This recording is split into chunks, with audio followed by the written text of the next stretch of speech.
188 100 milliards de mètres cubes.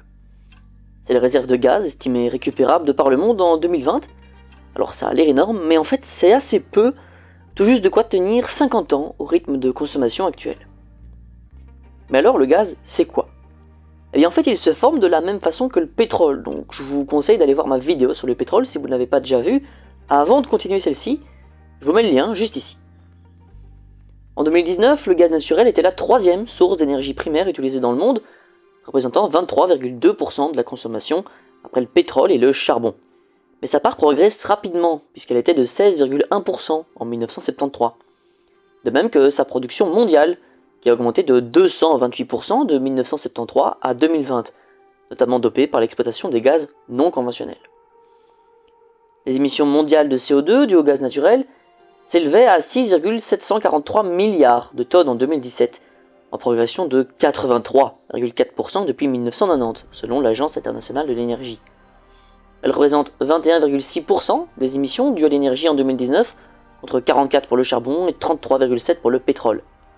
Et comme on l'a vu dans ma vidéo sur le pétrole, le secteur pétrolier et gazier engendre en outre plus de 20% des émissions mondiales de méthane, gaz dont le potentiel de réchauffement global est 25 fois plus élevé que celui du CO2.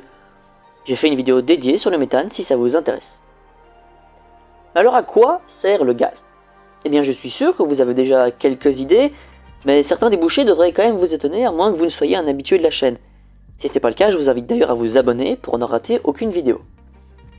Le gaz sert majoritairement à la production d'électricité ou de chaleur, voire des deux en même temps, dans ce qu'on appelle une centrale de cogénération.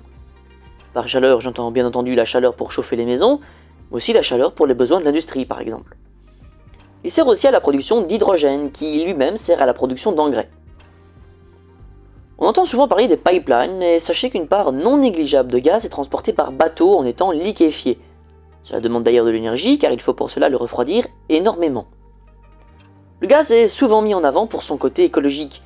Vous avez probablement dû entendre que cela émettait 2 fois moins de CO2 de produire de l'électricité avec du gaz naturel qu'avec du charbon, et c'est vrai.